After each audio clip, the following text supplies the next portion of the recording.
Hello there, and welcome to the Beard Brothers Fantasy Football Podcast, presented by atbsports.net. I'm Beard Brother Dylan. And I'm Beard Brother AJ. And oh boy, do we have a show for you guys today.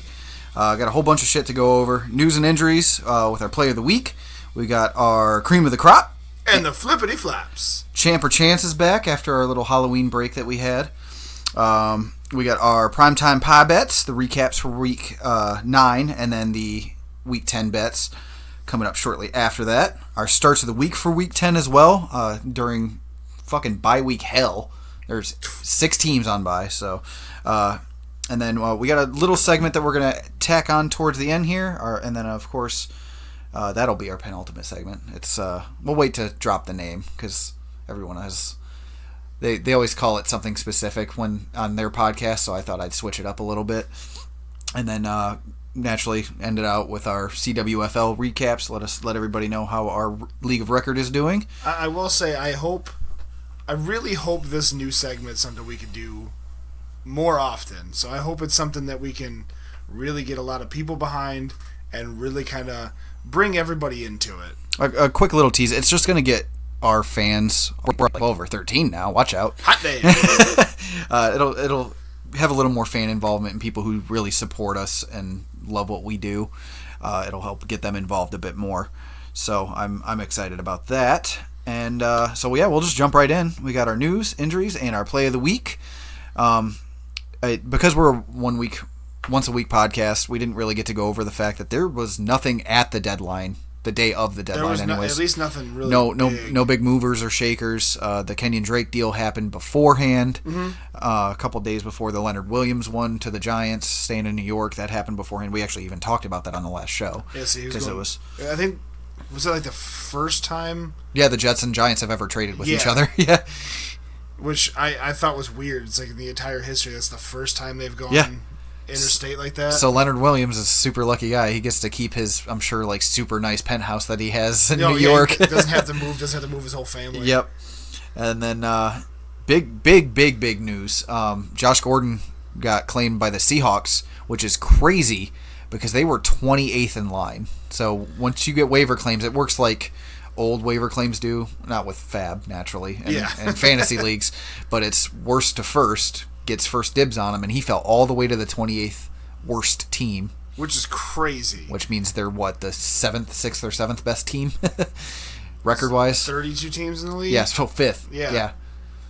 That's just bananas. Or 6th. Like, how does he fall that low? How is there not some team like, the Dolphins? And I think that's the Patriots tried to make a power play move, knowing that, or thinking at least, that a bad team would claim him, and they wouldn't have to worry about him anymore. Yeah. But that didn't happen. He went to the Seahawks, and could you imagine if they had a Seahawks-Patriots Super Bowl now, and he comes back and just obliterates them in the Super Bowl? Yeah, because he's hurt right now, but I don't remember what it was. I don't think he's hurt anymore. I think they put an IR designation on him. He had not back, or it was something weird, but he was injured, but I don't think he was injured anymore. I think they put an IR designation on him so they could just waive him because they weren't planning on keeping him anymore. So. Yeah. But yeah, he goes to the Seahawks. I think this helps Russell Wilson more than anything. Big time. I don't know if big time. You slap at that BS, man. Wish people could see the hand gesture I made for that too. I really don't think anybody really benefits from it as far as the Patriots are concerned. I don't think anybody gets hurt from it. Most knew he had a pretty big week. But, so we'll see once N'Keal Harry comes back. Yeah. And on the Seahawks side, obviously Russ is going to benefit big time from that. He's going to get another reliable receiver. I don't see Lockett taking a big hit. I don't see Lockett taking a big hit. I think it could hurt DK a little bit. So he was the one I was concerned with, despite the fact that he made that ball and catch within the 5 to help them win. He looks great. But I think that does kind of decrease his target value. So moving on from that one, bit of a sad one, honestly. Thielen re-hurt his hamstring, and it doesn't look good. He's looking like he's probably going to be out upwards of a month. So it could be. He re-injured the same hamstring. Didn't goosed everybody who started him, which sucks. But yeah, because he left back in the first again, didn't he? Mm-hmm. Yeah. He didn't get a touchdown this time though, like he did last time. Right. So he's going to be out for a good long while. I'd say minimum 2 weeks and upwards of that. So. Well, did you see something? He was going to be out the entire month of November. No, the thing I saw was just somebody projecting that they should keep him out for the entire month of November to get him healthy for a playoff run, a potential playoff run for the Vikings. But it sucks, but I'm, as a Cowboys fan who play the Vikings next week, I'm extremely... Very stoked. Yeah, I wouldn't say very stoked, just pleased with the fact that we won't have to play against Thielen. Yeah, because you still got Dalvin Cook, Stephon Diggs. That's about it, offensive weapons-wise. I mean, Kyle Rudolph and Irv Smith are... Yeah, they had a good week this week, but... I'm not scared of Laquan Treadwell or the O. Johnson. Whatever his name is, yeah. It's got some really weird name that I read it like 6 times. I'm like, I'm never going to pronounce this correctly. Yeah. Well, I'll let you talk about the next one because it's Jacoby, the guy who replaced Andrew Luck. Yeah, I didn't see this. I missed a good chunk of this. He got rolled up on or stepped on by his own offensive lineman, and ouch. So he like rolled his ankle outward and his knee outward, and it didn't look good. They were saying MCL-ish. that was a direct quote from the coach. Well, so that kind of makes me wonder if it was similar to what happened to me. Because if he rolled out like that, when I was playing soccer and I got hurt back in August, I kind of rolled, like I twisted and then rolled my knee and ankle all at the same time. Playing goalie, just so our fans out there listening. I was not playing goalie. Oh, you weren't playing goalie that time? Okay. That's why I got hurt. I left the net. I gave up the gloves and said, "Hey, let me go run around a little bit," and just got wrecked. So when I go back, since I have gone back, I don't leave I don't leave the net. But I've had the same injury myself too, where I was just playing a pickup football with some friends and we played tackle. Yeah, because why not? We're dumb. But this was a long time ago. I want to say like 6 or 7 years ago. But I sprained my MCL and I was extremely gimpy. It took a little while to get back to 100%. So I imagine we're not going to see Jacoby Brissett. Brian Hoyer did fill in well. He had them in that game, and they were it's a name I haven't heard in a while. But they were a botched field goal by Adam Vinatieri away from winning that game. Yeah. Laces out, Dan. Oh my God, I don't understand. That has been instilled in my head since I was a little kid. It's from Laces that Out movie. From Ace Laces Ventura. Out, yeah. And that's exactly what got him. So I don't fully understand why that happened, but it sucks because Adam Vinatieri's had a really rough year, and I'm not a Pats fan per se or a Colts fan per se, but he's had an amazing career. Oh, he's had one. He's gonna be a Hall of Fame kicker. 100%. Which those are rare. Yeah. I think there's 1, maybe 2, right now. So, but yeah, I think it might impact. I mean, there's no T.Y. Hilton. I know Paris Campbell. That was the injury I couldn't think of. Paris Campbell went down with an injury too. We'll have to look that up real quick. I'll let you talk for a minute. But yeah, I think it affects some of the pieces around them. It would probably bring up some stock in Marlon Mack, because I forget who they're playing. Who are they playing next week? Because I think the team they're going up against isn't doing so well against them from what I was looking at. Give me a second here. Let me look that up. Yeah, and I'm pulling up the Paris Campbell 10. Injury. Yeah, they're going up against Miami, who's not doing good against anything except for this week when they finally won a game. Well, yeah, you said they have Miami, so yeah, they're going to play ball control and try to let him violently run through that Miami defense. Just let Marlon Mack just tackle over people. Paris Campbell, and this will tie into our next injury news bit as well. Paris Campbell out with an abdominal procedure. Relayed Friday that Paris Campbell is out indefinitely after undergoing procedure to address an abdominal injury. So I'm wondering if he probably had an ab tear too, like Deshaun Jackson did. And is Deshaun out for the rest of the year? Because he left first quarter too. Well, you got to think it's the same injury. He re-aggravated it, so he's going to have surgery now. And he was out 7-8 weeks. He's been out for a hot minute. Yeah, he was active week 1 and then hasn't been active since then. So I think this will probably keep both Paris Campbell and Deshaun Jackson out for the rest of the year, which sucks because I had a lot of hope for Paris Campbell filling in for T.Y. Yeah. Because he ended up having a pretty good game this week. And then we're going to move on to Preston Williams, another sad song. Sorry, anybody out there who knows me personally, I love New Girl, so I will incorporate as many jokes from that show as possible. I really need to get. I know you do. I've been telling you for 3 fucking years that you need to watch New Girl. Since you and I met each other, you've been, hey, you should watch the show. And Dave from Super Movie Bros, if you were listening to this is my one suggestion to you: watch New Girl because it is absolutely hilarious. What happened to his knee? Monday, I believe they said torn MCL. Let me double check. Ouchies. He's gonna. I know he's gonna be out for the rest of the year. So because yet another Sunday where I got sidetracked and busy on everything. I didn't get to watch a whole lot of the games, unlike last week when I was able to catch a good chunk of them. So I missed a lot of the early and 4:00 games. Yeah, Dolphins lose top receiver Preston Williams for the rest of the year. It just says knee injury. Torn ACL confirmed. So that sucks for him. He was actually one of the bright spots on the Dolphins. Had 2 touchdowns in their first win against the Jets. Yep. And I know transitive property. The Dolphins beat the Jets beat the Cowboys.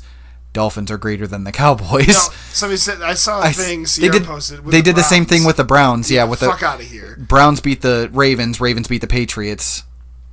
No. Ipso facto, the Browns are greater than the Patriots, even though in both cases the Cowboys had beaten the Dolphins earlier this season, and the Patriots put a butt whooping. They just whooped on the Browns. Yes. So fuck out of here with that. It's NFL memes on Facebook. They post some stupid shit from time to time.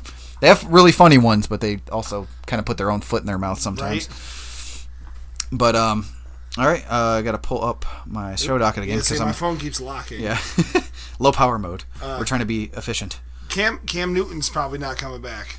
Yeah, he's not recovering well from his ankle injury.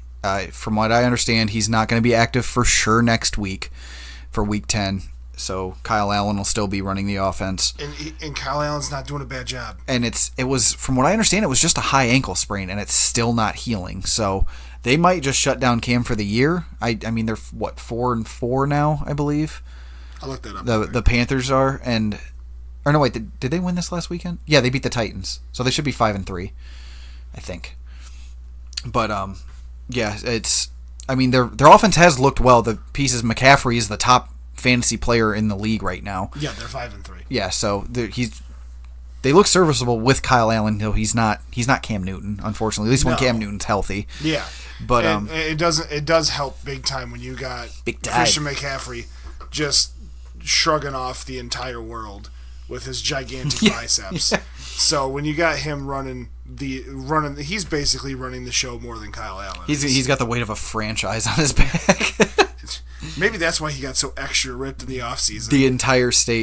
The entire dual states of the Carolinas on his back. So yeah, going back to. I'm losing my train of thought there. N'Keal Harry was inactive, which is weird because he's been practicing and he's off of IR now. So I don't know why they didn't have him in. Maybe just preparation-wise, they didn't think he had a good hold on the playbook, and Bill's very particular about stuff like that. So that's just speculation. I don't know if that's for sure what's happening in this case, but he's a young rookie. Maybe he wasn't fully back in football shape after coming off of IR. Possible. So we'll hopefully see him get involved a little bit more because bye week's up next for the Patriots. They're part of bye week hell, and I think he'll be active and will play, so don't put him in your lineup yet. Wait and see what he is able to do. I know it's kind of late in the season to have to wait and see what somebody's going to do for you, but exactly. If he starts playing well the next couple weeks, he'll be primed to play come playoff time for everybody in fantasy leagues. All right, guys, that's going to wrap up news and injuries, and we're going to throw in our play of the week really quick because it was pretty funny. It was such a good run. Yeah. To me, the run was just a run. Well, not necessarily, because he did put a move on a linebacker and a little head fake on a safety to break it off. Oh yeah, I'm not saying what he did. Damien Williams, the 91-yard touchdown run. We didn't say what it was.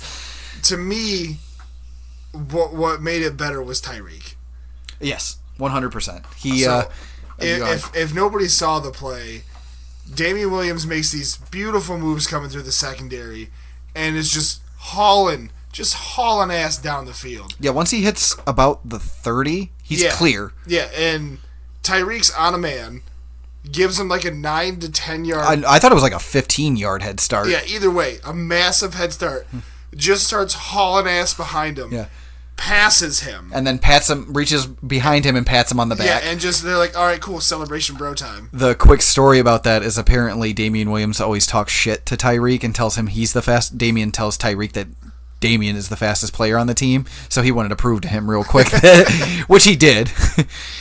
But he passed him, and it was a great run, and it was the catalyst to get them back. It got them the lead in the third quarter midway through, and got them to get the eat that dub at home against the Vikings, which they really needed that game. They needed to bounce back big time. With Pat more than likely coming back next week, I would imagine. The way he's progressing through practice, he's practiced both of the last 2 weeks with the second team, so I think we'll see him come back in the next week. All right, guys, that's going to wrap it up for our news, injuries, and play of the week. We're going to move on to our cream of the crop. And the flippity flops. Yes, sir. I'm going to pull up our sleeper app real quick.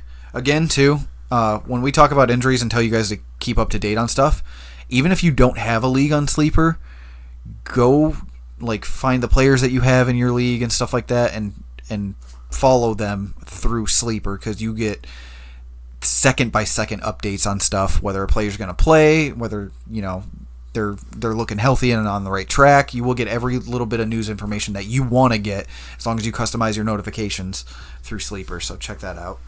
Not a sponsor. Hashtag not an ad. Yet. Hopefully they will be soon, even though they sponsor the Baller, so I highly doubt that that's going to happen. They don't need us. Yeah. All right. If they do, though, hey, what up? Yeah. What up, girl? How you doing? Right. Starting off with the quarterbacks. Yet another big game, and to me, as of right now, I would say he's in my eyes, the current front runner for the league MVP. Is for almost everybody. Yeah. Russell Wilson put up, oh God, a whole 10 points more than the next highest person. Yeah, my stats are messed up. Hold on. You're good. I got you covered. 378 yards through the air. Just a little cherry on top, a little whipped cream, a little splash, a little right there. 21 yards rushing, 5 passing touchdowns. They got the ball first in overtime, and everybody just had a feeling this game's over. Yeah, big time. Threw it to big time. You keep killing me with that. But it marched him right down the field. DK Metcalf got him in position down to the 10 in overtime, and then from there he threw it to Hollister. There it goes. He got him into the end zone to win it 40-34 against the Tampa Bay Buccaneers, who this game made super fantasy relevant was relevant for everybody. All around, both teams actually had, let's say my stats for a second, and I almost read it off as it was, but it was showing me the entire year. I was like, oh man, he threw for 2,500 yards that game. Muscle Wilson. Yeah, he did good, but I didn't know he did that good. Yeah. But yeah, I mean, he's I think the QB1 on the year. So he is. Yeah. So yeah, number 1. Yeah, so, he's a good only 8 points ahead of Deshaun Watson. So we'll see how that shakes out, especially with Lamar doing what he did against the Pats. Right. But let me go back to week 9. Let's see. Following up, number 2 was Jimmy G. Threw for 4 touchdowns. First 49ers quarterback to throw 4 touchdowns. Oh, I had his name. It was Jeff. Was it Jeff Garcia? Oh, Jeff Garcia. Yeah, since Jeff Garcia, I think it was in 2002. You should remember him fondly because he played for the Browns for a little bit. Yeah, he was hot garbage. Why do you think I forgot him? But he's going to come up in our Champer Chance. A little bit of a spoiler. We'll talk about him a little bit more. He did look good. This was the highest fantasy output he has ever had in his career. Could be a sign of things to come. Could just be a lucky thing. We'll talk about that later. Number 3, surprising a good half of the fantasy community out there because everyone was torn whether to start him against the Pats or not. Lamar Jackson had a fucking day. I mean, he only had 100. Bad for a running back, right? Only 163 yards passing, but did tack on 61 yards rushing as well. 2 rushing touchdowns. That's where you got most of your fantasy value, and a passing touchdown to boot. 28.6 points in standard 4-point leagues. So up against 4-point touchdown leagues. Up against the toughest or the number 1 defense in the league. Yeah. This is the only time they've given up a QB1 week this year. Yeah, so. And he made it look good. I watched, I'd say, a good 60 to 70% of that game because I was playing video games at the same time. But it seemed like they just had Alex had mentioned, last week that they were weak against the run. I didn't think they were going to be that bad against the run. The point that I brought up last week is what hurt them. The Pats D doesn't have... They're better than the sum of their parts. They're a very great tame defense. Tame defense. Yeehaw. But they're a great team defense, and they just don't have the athletes to be able to keep up with somebody like him. I don't think this is the downhill slide that everyone's been waiting for. They played one good team, and then they lose. No, it's not going to be like that at all. It's just... It's hard when you don't have the athletes to be able to keep him contained. So yeah, see, he's not the biggest guy, so I'm always scared he's going to eat that big hit and just explode. But he's made a very good career out of just making everybody miss him. Yeah, it is scary, the injury risk that he poses to himself, more or less. But it's working out. People got him late in drafts, and him and Christian McCaffrey. I mean, Christian McCaffrey's going to be a fantasy MVP at our end of the season. Oh, but 100%. Lamar Jackson is, for me, higher on the list just because of his draft price. So, price. Ryan Tannehill coming in at number 4, 331 yards passing, tacked on. He had a really nice long run, I think of like 20 yards, but finished with 38 yards on the ground. 1 passing touchdown, 1 rushing touchdown. Did throw 2 picks. But he's been a serviceable spot start. But because not to mention, he finished just outside the top 10 last week at number 11. Yeah. So he was still a running back quarterback one. He's trending in the right direction, which this was a lot of what Miami wanted out of him, but never really got. No, they got it. He just couldn't stay healthy. When he was on the field... Oh, that's right. He was injured quite a bit. They had a winning record with him on the field. But, I mean, if he 2 QB leagues, he needs to be rostered, honestly. He's put up 18.1, 18.4, and this is in our sleeper league where it's only 1 point per interception. And 25, almost on the dot. So he's looked serviceable. He looks like he should be in people's lineups, especially in 2 QB leagues. I'm not going to lie. I have 3 quarterbacks on my team, obviously, to cover the bye. I've been tempted to pick him up. I did start him for a week, but I thought because they were playing Carolina that I dropped him. And the reason I was tempted to pick him up is I was going to drop Phillip Rivers. Ugh. But, because Phillip's just been so inconsistent. Wait till our start of the week, so you might not want to drop him yet. No, I know. Trust me. I already looked ahead on that. But they have the Chiefs for week 10. Depending on what your options are, he's more than likely in a good chunk of people's lineups. Chiefs secondary hasn't been good. So, no, they haven't. Their defense as a whole hasn't been playing spectacularly. They've been giving up a lot of silly penalties on defense. That, and they just got Chris Jones back again, so he makes a big difference. Sean Connery. Yes, the pass rush is key to victory. That was really bad, but I don't care. It was. I like incorporating my bad impersonations into the show because it gives us a little pizzazz, a little character. Yeah. The old razzle dazzle. Yeah. Jazz fingers. AJ threw up his jazz hands for that. But yeah, I like him. Ryan Tannehill is a more talented quarterback, greater symbol than Marcus Mariota. Oh, 100%. But he threw for 331. I don't know if you read this off already. Mm-hmm. Yeah. Yeah, I read off all of his stats already. I'll shut up then. And move on to Matt Stafford. He's a QB1, and honestly, with what they have so far, I'm talking about for schedule, what they have coming up. What they have coming up is a little tough the next 2 weeks. But he's a QB1. He's QB6 on the year right now. So, and they're extremely fun to watch. He takes those deep shots to Marvin Jones and Kenny Golladay. So, and he's been pretty accurate this year as well with those deep balls.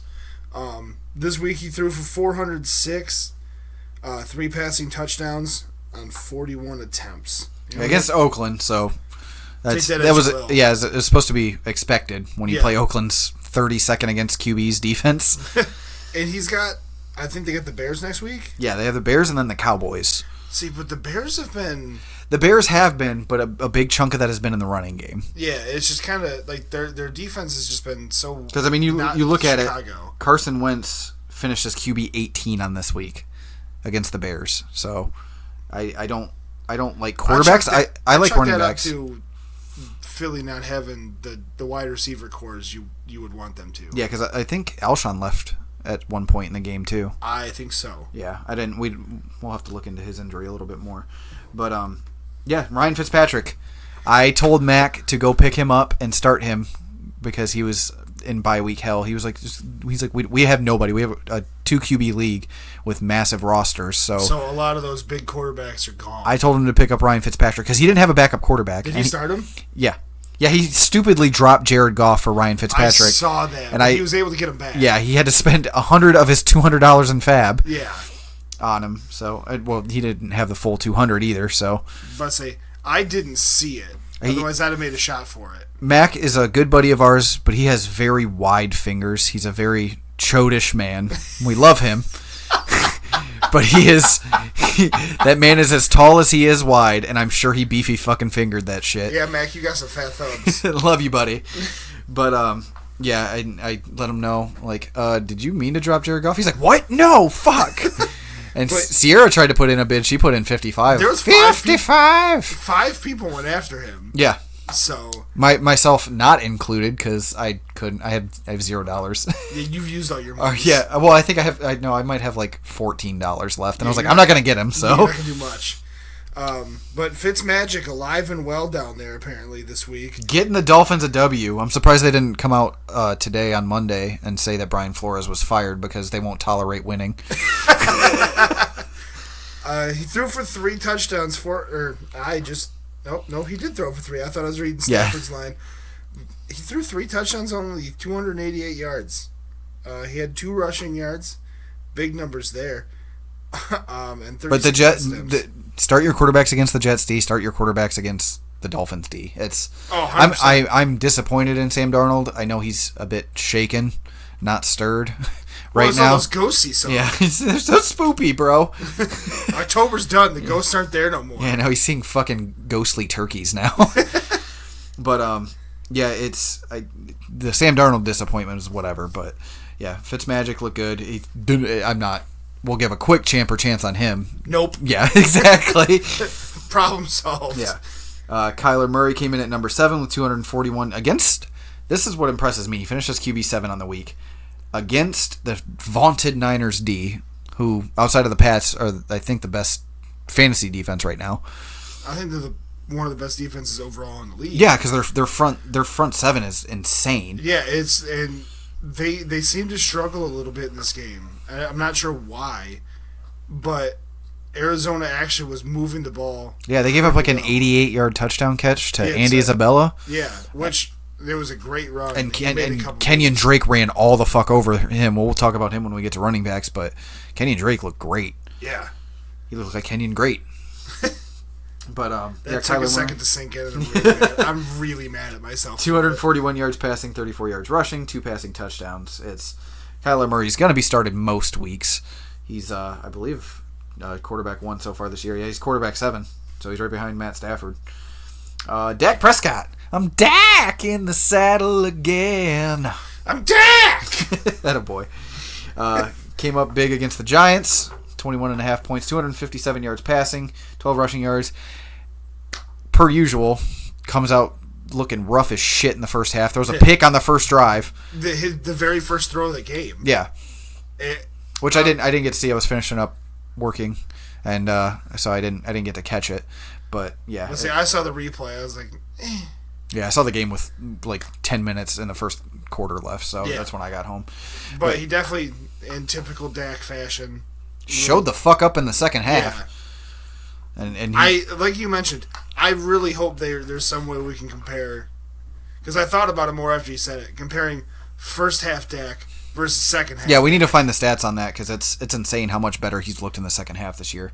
But yeah, 257 yards passing, just a little spritz of 12 yards rushing, 3 passing touchdowns. Did throw that? Was it a bad interception? I don't know. Did it go off a receiver's hands I can't think of it off the top of my head. But yeah, did throw a pick in there. So Kirk Cousins comes in at number 9, 220 yards passing, 3 passing touchdowns against that squishy Chiefs secondary. So I expected that. Little surprising, Deshaun. Just a smidge disappointing. It seems like, because they played over in London, right? Yeah. It seems like the London games are just rough. Mm-hmm. I mean, the Jags' defense did show up a bit, and Deshaun was playing with one eye. Yeah. You could still see, like, his eye was still bloodshot. Like, just all red. Yeah, he still had bloodshot in it, so. Well, you'd seen who he credited for his victory, right? Mm-mm. Popeye's chicken sandwiches. Oh, yeah. Because they asked him, he's like, it's probably all them spicy Popeye's chicken sandwiches. Yeah, apparently he's getting all of them and nobody else is getting any. Really? Well, because that was the big thing, is nobody could get Popeye's chicken sandwiches. So he got all of them. Then. Yeah. Moving on to the running back position. Big fucking surprise, number one. Jeez, I'm so surprised that Christian McCaffrey is the number one running back on the week. Yeah, CMC. And the year. Yeah. Great game, 146 yards rushing. Had a 58-yard touchdown run in this game. He's just amazing. He's so much fun to watch. He's all man. Mm-hmm. Yeah, he stole Danny Amendola's girl. Did he really? Yeah. Jeez. Yeah. It's the biceps, man. Yeah. Danny Amendola couldn't hold him back. She went from one fuck boy to another fuck boy. Whoa. Christian ain't no fuck boy. Look at him. He's kind of a fuck boy. Yeah, he looks like a fuck boy. But he had 20 receiving. He had 2 rushing touchdowns and 1 through the air. It seems like he's got at least 2 of one of the other every week. If he keeps on pace at this, he's going to finish as the highest scoring fantasy football player of all time. No shit. Yeah. Insane. It's awesome. And he's on my team. Keep going, buddy. Yeah, I have a lot of shares of him. Everywhere besides our league of record where you stole him from me. The look you gave me. I was fucking... You were so pissed. Filthy mad. Luckily, I turned Melvin Gordon into Alvin Kamara, so yeah, should be okay. It's still not Christian McCaffrey though. It worked out in the end. I might be undefeated if I had Christian McCaffrey though, instead of honest to God, probably instead of Alvin Kamara. Yeah, I might still be undefeated this year. But moving on to number 2, Kenyon motherfucking Drake shows that if you put him in a system where he's involved and there's a decent running scheme and he's gonna do good. Not on the statistically one of the worst teams ever in NFL history. He's got talent for days. Yeah, I'd say going from zero to hero. Yeah, 110 yards rushing, and I've always liked his talent, but he has been a bit injury prone in his career. So I know the Dolphins organization wasn't. They always tried to spell him with other running backs, but 110 yards rushing against the Niners D. Keep this in mind. 52 yards receiving and a rushing touchdown. 4 receptions on 4 targets. So he was involved. If David Johnson, and I know Chase Edmonds is for sure not going to be around. If Kenyon Drake's the guy, let me look at their matchups coming up. I like him a lot.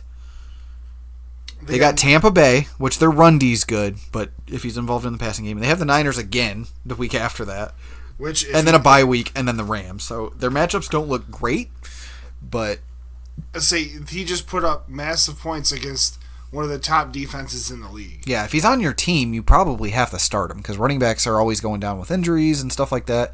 He's a solid flex play. 100%. Yeah. But Melvin Gordon bouncing back finally. Finally starting to, make himself, worth it. And I mean, don't get me wrong, Eckler was still relevant. Yeah, he finished with 13.3, so he's not completely wiping him out, but Eckler's down to 34% snap percentage, which is scary. Yes. While Melvin Gordon was at 63. Yeah. So, well, and as I think we've kind of mentioned it before, with the whole thing that he's pulled this year, I don't think he's going to be on that team next year, which would mean if you're in a dynasty league or a keeper league, I could see maybe keeping Eckler and not. Oh yeah, definitely. I mean, you're gonna in dynasty leagues, you're gonna keep him Eckler regardless. But maybe more so in a keeper league than if you're thinking about it, you got that one extra that you're not sure what to do with. I think the Chargers might try to go out and get a good power back, either through free agency or the draft if they let Melvin Gordon go. Yeah. And let him do the goal line stuff and let Austin Eckler do everything else. That would be perfect. Even then, Austin Eckler, perfect scenario for Eckler owners would be they don't do anything. They maybe grab like a running back in the 5th round to back him up with Justin Jackson. Yeah. And Eckler's the main dude. I would love to see that. Yeah. I know Eckler had at least one goal line carry and got stuffed, and then they were like, nope, you go in, Melvin Gordon. Well, and the difference is, if they did that and they kept Eckler is such a good pass catching option as well, and that's big points if you're in a PPR league. Big points. Number 4, Derrick Henry. A name I don't think we've really mentioned this whole year. I mean, he was good in week 1 and 2. I remember that. Well, in week 1, he went up against Cleveland, and we all saw how that went. But, yeah, I mean, he's been middling, like a flex option, and even then. And he had a good game against the Chargers in week 7. He had a terrible... he had like 2 carries for 4 yards in the first half. And I was like, sweet, because I was playing Brandon, who has him on his team. I was like, sweet, he's not doing shit. And then he ended up catching a fucking screen. He got a rushing touchdown, like a 12-yard rushing touchdown, and then had a screen pass, which was around the same length. And I was like, what? Tackle him. Tackle him! Which is tough to do, because this dude is 6'3", 247 pounds. He's beefy. Yeah, he's a big dude. I think he's the biggest running back in the league right now. I know he is. So... he's going to have those games where he's meh, and then he's going to have these games like this where he helps win you a week. So to me, I think he's going to be I think he already's proven it, very matchup dependent. Mm-hmm.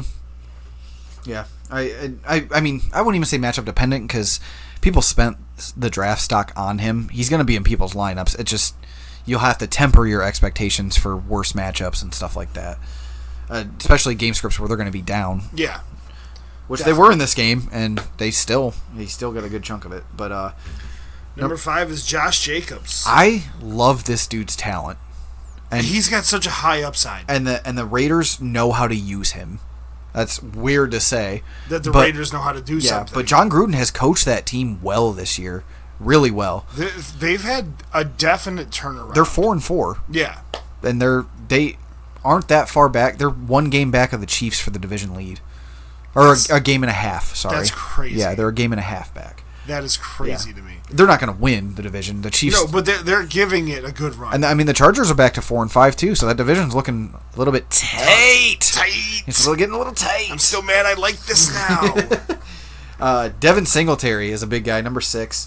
I really want to talk about this kid, because he is amazing. Really want him to do good. Because he's tiny. Short. He's not tiny. He's still a big guy. Yeah. Because he's a big guy.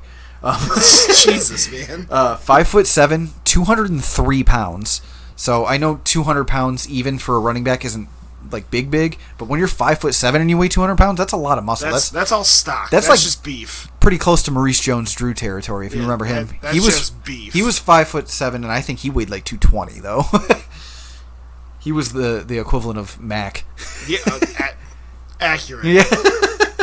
But Devin Singletary had a great game. 95 yards rushing, 45 yards receiving, and a rushing touchdown. Going up against the Washington Redskins. They looked as awful with Dwayne Haskins as everyone thought they would. Have the Redskins won a game yet? Yeah, they beat the Dolphins. Oh, that's right. Which I was so hoping that the Bengals and the Dolphins, which were down to 1 winless team, the Bengals, and 1 undefeated team, the Niners. So I was really hoping that we could get the 2 winless teams. I think they play week 16, the Bengals and the Dolphins do. I'm looking up real quick. Yeah, but I was really hoping that we could get all the way to week 16, the second to last week of the season, and see those 2 winless teams tie. That would be hilarious.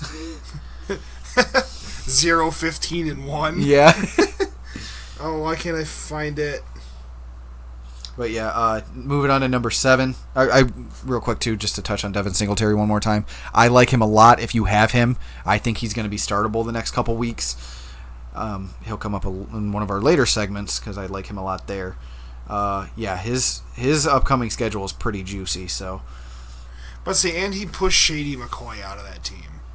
Yeah, I mean he's the reason. Him and the timeless wonder Frank Gore. Yeah, who I didn't realize was one of the all-time rushing leaders. Yeah. Dude, he's fucking 36. But I forget he's been in the league for 47 years. And he had a stretch like between like his early 20s to like late 20s where he was like a top 5 running back for the Niners way back when. Number 7, he didn't look great in this game cuz I mean the Eagles D is super stout up front. They are leading the league I think in run stuffs, holding the running backs under 2 yards per play. The amount of times that they've done that. But 40 yards for David Montgomery. Yeah. Did get an opportunity in this game. 40 yards rushing, meh on 14 carries. Very, very bad. 2.9 yards per carry, yeah. But did get involved in the passing game. Did have a kind of a seam route where he came out of the backfield and just ran straight up the middle and caught it and helped them get back in this game. The Bears. See, what really helped his points out were those 2 rushing touchdowns. And he's their goal line back. They tried it with Tariq Cohen, and they were like, oh, shit. Same thing with the Eckler-Melvin Gordon thing, where they tried out Tariq Cohen and were like, oh, wait, we have David Montgomery, who is significantly bigger than tiny-ass Tariq Cohen. Yeah, he's 5'10" and 222 pounds. Yeah. So naturally, he's going to just charge through everything. Yeah, they've completely given up on Mike Davis almost at this point. So I think he's a solid flex option at this point because they want to feed him the ball. They play Detroit next week. Yeah. I don't know how I missed him as my running back start of the week. I didn't. Okay, there you go. I actually had 2 because I couldn't decide, but I was leaning more towards Montgomery. Yeah. Damien Williams with that big bust out run. Him iffy. he's iffy to me. I want to see it a little more consistently from him because it's kind of drawing back to even now with Shady messing up as much as he has. And Damien Williams had a great game. 125 yards rushing, only on 12 rushes, had a rushing touchdown. Did get 2 receptions for a whole whopping 3 yards. Yeah. A yard and a half per play. Watch out. Or per reception. Finally bouncing back a bit, Le'Veon Bell. He's a high trade target for me. If people aren't through their trade deadline yet, quite a few. I've heard through a couple other things I'm in, people trying to trade, like really, like some people trying to get rid of Lev, and some people really targeting Lev. Here's the stretch of games he has left, and I talked to Melissa about this earlier, because she texted me in her other league that she's in. Somebody offered her Phillip Lindsay and T.Y. Hilton for him, and I was like, no, do not let him go. Not playing for at least a week, maybe 2. Yeah. New York Giants, Washington Redskins, Oakland Raiders, who have been pretty good against run. Cincinnati. And then Miami. Yeah, and then, Baltimore's D hasn't been anything special. And then he's got Pittsburgh Week 16. And if you're playing in Week 17, stop listening to our show. I'm kidding. Just get out of that league, please. I hate Week 17 leagues. I hate them with a passion. But, Lev Bell looked great in this game. They were playing catch-up a good chunk of it, so they were getting him involved in the passing game. 66 yards rushing, 55 yards receiving. 17 rushes, 8 receptions. That was big. That's what got him up here in the top, in the running back 1 category.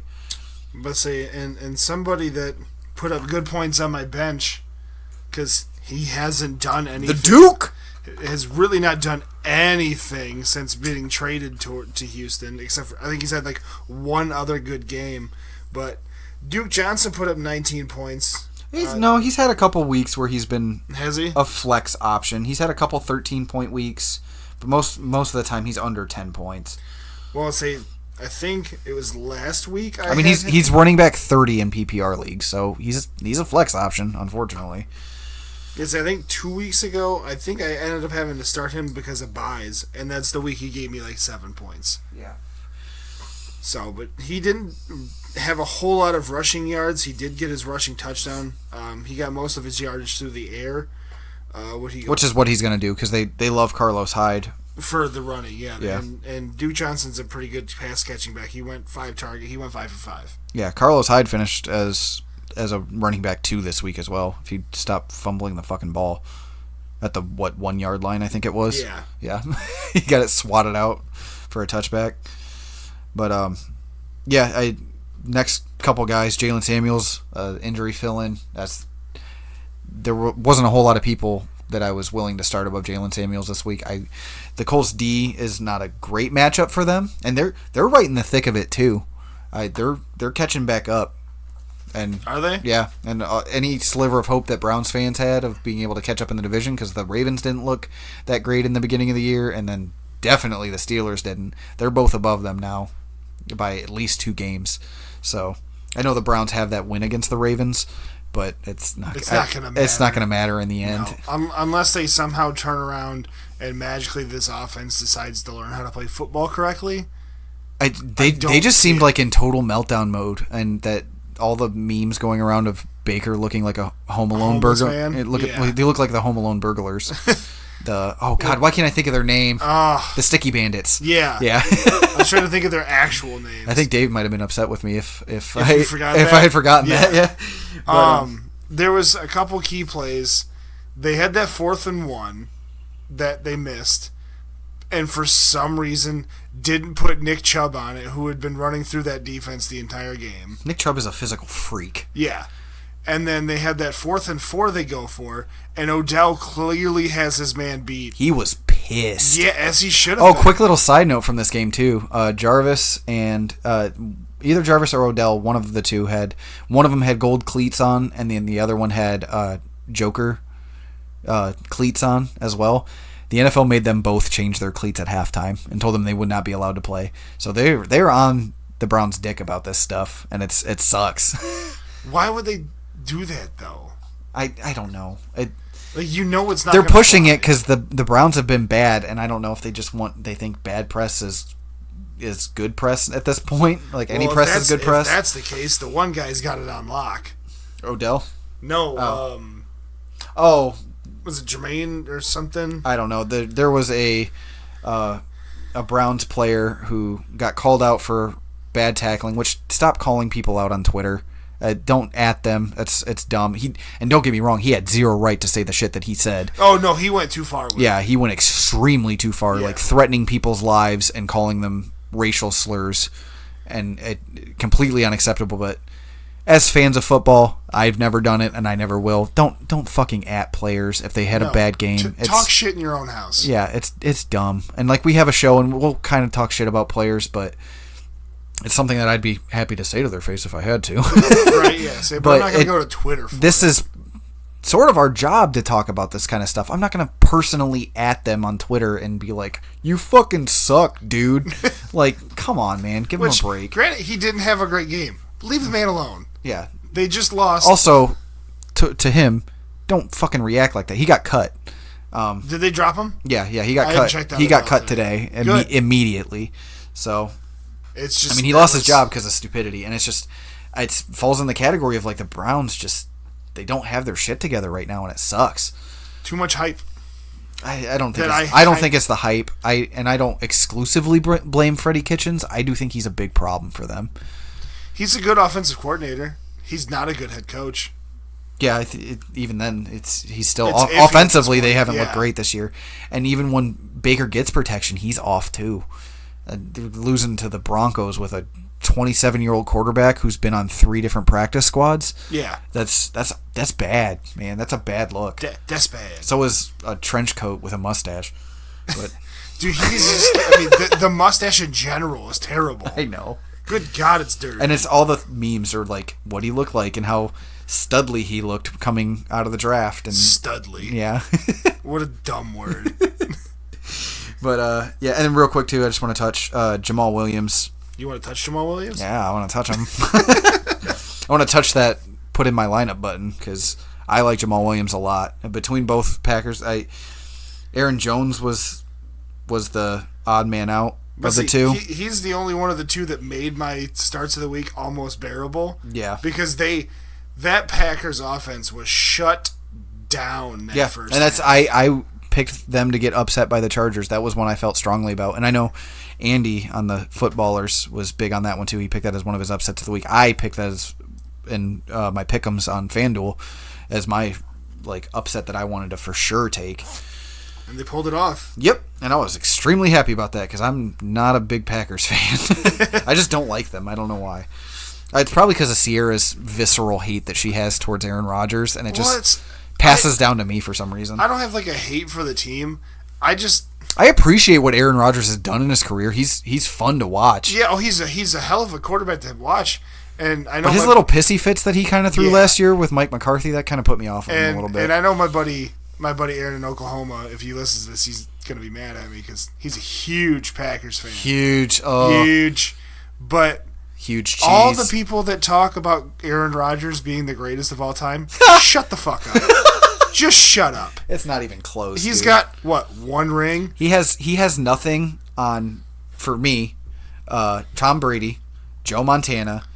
I'd even say Drew Brees is better. And don't get me wrong, Aaron Rodgers has always had higher talent than these guys, but they never got the surrounding pieces around him and his just general piss poor attitude he has with the Packers organization lately. It's just whatever. It's just like, I don't understand why. Like, he's a good quarterback. He's a decent quarterback. But to call him the greatest of all time... Don't call him decent. He's great. He's still great. He's not He's not even remotely close to the GOAT, though. Yeah, and that's what I'm saying. Like, get off his dick. All right.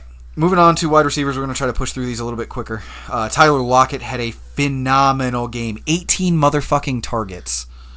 Yeah.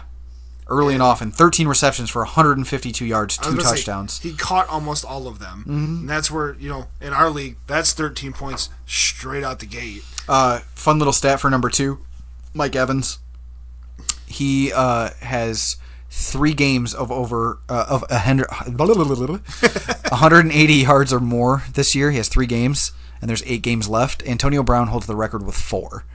So we'll see. Oh, please let Mike Evans get it. I would love it, dude. Mike Evans is a cool dude. The way he's fucking playing, I don't doubt it's going to happen. Yeah. And like I mentioned to you before we started recording, I was really worried he was going to be hurt. The defensive back for the Seahawks, I forget which one it was, when he caught his touchdown in the end zone, he kind of rolled through the catch, and the defensive guy was going to jump over him, but Evans just kept rolling. Yeah. So he landed, and then his other foot came square onto his ankle. Eek. And he limped off and hopped off the field. And I was a little worried, but I think he did come back later on. As of right now, he doesn't have an injury designation. So, naturally, you're in charge of your own stuff. Keep an eye on your players. Yeah, I don't think it'll be something that affects him big time, because I think he came back, and it doesn't look like all his weight came down on the ankle, but it was still kind of scary. This is actually just a quick tip to kind of middling fantasy players out there who like fantasy football. But if you want to be good, check your lineup every day. It takes 5 minutes. Every one of these apps, between ESPN and even, God forbid, Yahoo, but Sleeper's amazing at it, at keeping you updated on what these players are going through, whether or not they're practicing. I know we only have a once-a-week show, so if you listen, you have to keep track of this other stuff by yourself, or maybe have to go listen to another fantasy football podcast. Please don't. Just listen to us. Just stay right here. We love you. We will love you. We will follow you on Twitter. We will give you shout-outs on the show. All you have to do is ask.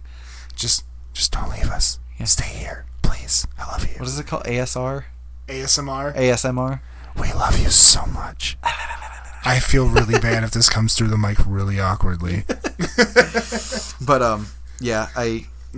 as for the creepy part of our show. Yeah, but just keep an eye on this stuff. If you want to be a great fantasy player, it doesn't take much. It takes 5 minutes of your day, every day. I'll be the first to admit, I don't check mine every day, because I know you don't, and that's why I run this show. But you're not wrong though. It only takes 2 minutes. I'm just lazy. But Sleeper was the especially best. For me when I'm in 9 leagues. Yeah, you're disgusting. Don't get me wrong. I don't check every one of those leagues every single day. I'm in 3 and I'm like, this is much. Hold on. Let me double check real quick. Go ahead and keep talking about the next wide receiver. I'll just move on to the next wide receiver. Number 3 was DK Metcalf. Yeah, two receivers in the top 3. Yeah, for Seattle. DK put you up 27 points, 123 receiving yards, 6 catches, and a receiving touchdown through the air. I'm gonna toot my own horn real quick, because if you recall, DK Metcalf was my wide receiver start of the week. Finished as wide receiver 3. Toot toot. I finished 9-0 in all my leagues this week. That's disgusting. Good God. I just went through and checked all of them. But I finished 1-2. Yeah. And it's because of there was a player that hosed me. Who was it? Oh yeah, it was Adam Thielen. Oh yeah.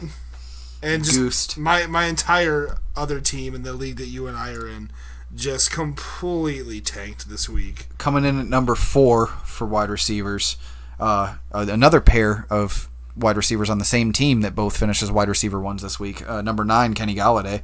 Marvin Jones finished with 8 receptions for 126 yards and a receiving touchdown. This is why I wanted to pick everyone I wanted to take was either a Lions or a Raiders player as my starts of the week last week. Luckily, I pivoted to DK Metcalf because he did finish 1 spot higher than Marvin Jones. because he was going to be my start of the week if it wasn't DK. 8 receptions for 126 yards. I already went over all that, so woo. Tyreek Hill. He had a very good game. Tyreek the Freak. Looked really good. 140 in the air and a touchdown on 6 receptions. Cheetah going cheetah. Dude, he's so fast. He's so stupid. fast. It's so disgusting. I hate that all this off-season shit happened with him because I love watching him as a football player. You kind of have to forget about it because it all got kind of pushed to the side and nothing. He wasn't indicted on anything so he's free and clear. But yeah, 6 receptions for 140 yards and a receiving touchdown. I think you said that already. Yep. On 8 targets. He's still serviceable with Matt Moore. That offense, all those offensive players are still great starts with Matt Moore. Moore's looking good running that. And defense, like I said, I think that defense, that offense. Yeah, I personally think that we'll get Pat Mahomes back next week. Hopefully, he's fully healthy because you could see during the season he wasn't. Honestly, I'm surprised they kept him off. I was worried they were going to bring him back earlier and really risk that knee. Well, because they said something about he could have played today, but they said that there was like a 40 to 60% chance that he redislocates it, and they didn't like those numbers. I don't like those numbers. It's not my knee. Mm-hmm. My knee. Finishing at number 6. Rest in peace to the rest of his season. Right. Finally has a boom week. I mean, he's been good. He's been steady this year. Yeah, he's been consistent. Preston Williams has had 3 games under 10 points. Yeah, so and this was like a real boom week for him. Yeah, wide receiver 37. So he was a wide receiver 4/flex option for people in deep leagues. Yeah. But he got his boom week before going out. So good job on you, Preston, doing it with a shit team. 24.2 PPR points, 5 receptions on 472 yards, and 2 receiving touchdowns on 9 targets. I think this might move to Devontae Parker, unfortunately. Yep. So he's somebody who's worth rostering if he's out there and you're in a deep league.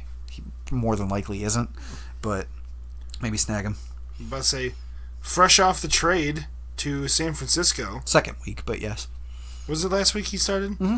Oh, okay. Yeah. I'm dumb. Anyway, Emmanuel Sanders comes in at number 7, put up 24.2 points as well. Yeah, he had 12.5 last week too, so he's by and far the number 1 there in San Francisco. Like, talent-wise, between Marquise Goodwin and is it Dante Pettis, they don't have that great a wide receivers there. They don't really have that go-to guy. And Jimmy, in 2 weeks, has proved that he's got some chemistry with this guy, so I think he could end up finishing. Let me see here.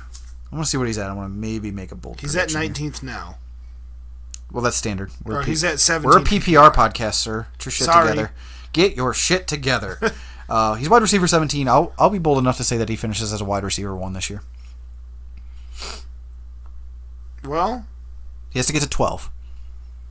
You want to pie bet me on that? I'm thinking about it. But I don't know. I've eaten enough pie this year. Not the good kind. Nice. No, I'm not going to take that. Okay. Because I think I agree with you. Yeah. Mo Sanu, speaking of players coming in your book fresh off the trade. Yeah. In his 2nd week with the Patriots. I'm a little slow. Yeah, 24.1 points. Yeah, I'm fresh to. I'm a week behind. I'm a live show. You're on a fucking 8-second tape delay. You're Google Chrome. I'm Internet Explorer. You're not. I love you enough to tell you that you're not Internet Explorer. I appreciate You're like Safari. Not too bad. Yeah. But yeah, Mo Sanu looks like he could potentially be a flex option. I want to see it more consistently, though. Yeah, say he hasn't been there too long. I'm sure 2 weeks again. I'm sure he's going to end up being one of Tom's favorite targets. I mean, Edelman, I think, still is. Well, his number 1. And James White. Because, him and Edelman are like best friends. And we'll see. The one that worries me is I think N'Keal Harry would hurt Sanu most coming into the fold, yeah. Just stature-wise, big play-wise, they're a little more. I want to say most of Sanu's like 6'2", 6'1". So, I mean, he's bigger than most of the other receivers they have there.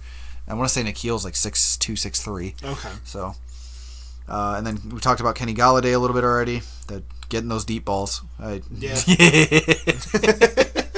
of a fucking child. I guess you could say he was balls deep. Got them. Yeah, he was balls deep, sir. I don't know why I went to my Sam Elliott. Beef brisket. Balls deep. This show's gotten really weird. But yeah, I didn't get to throw in my Pat Mahomes. Yeah, guys, I'm gonna come back real soon. I'm gonna throw them fucking rockets. You peaked the hell out of your mic right there. But Kenny G went. He caught 4 receptions, 132 yards, and 1 touchdown. So 33 yards per reception. Wait, what? Oh, God. I did the math real quick. Yeah. I did the look at this, and it told me that much numbers. Oh yeah, I guess. It told me that much numbers. Good God. Hey, at least when I show when I'm not fully tired, I'm not completely useless at math. Completely Yeah. DeAndre Hopkins, I skipped over one. Jamison Crowder, somebody I really, really like in PPR. He's a PPR machine. And we talked about this with the Jets' upcoming schedule. I like him a lot. Yes, he just likes to catch a lot of those quick routes. And because he had a good game, it's going to be tough, but he's a trade 4 target for me. If you can squeeze him out. Squeeze. But I don't know if I want to say that out like on air. You were going to make a No. statement? No. I don't know if I want this out there.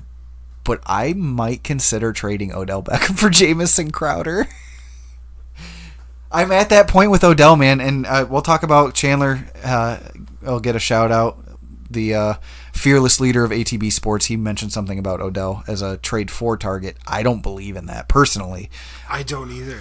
And I'm the Browns fan of the podcast. Like I don't see him putting up something so consistent that would make it worth it. Yeah, it's just this stretch I think is going to help people get into. I think Crowder's stretch might help people get into the playoffs. I know it's considering he's a wide receiver for the Jets, the 1-7 or whatever they are. The fucking. And he's the 38th PPR. And he's been injured, and they were with Luke Falk for a while, so it's. Let me see. Oh, he was never actually out. But yeah, you can see the stretch of when he's been out. I mean, they didn't do anything against New England. That's to be expected. Yep. He didn't really do anything against the Jags, which sucks. But when Sam Darnold came back with the Cowboys, he had 15.8 points, and then against Miami, he had 22.3. And like I said, play the Giants, really bad against wide receivers this year. Playing the Redskins, really bad against wide receivers this year. The Redskins are really bad against everything. Oakland, the worst against wide receivers this year. The Bengals, who somehow statistically have been good, but I just can't win. Their defense is bad. I think it's because they've mostly been giving up points to running backs. And then, look at that! Week 14 gets Miami again, and that's why you picked up Darnold. Mm-hmm. And he's a fill-in. I just want to be clear on that. And there's writers out there who are giving up on Darnold already.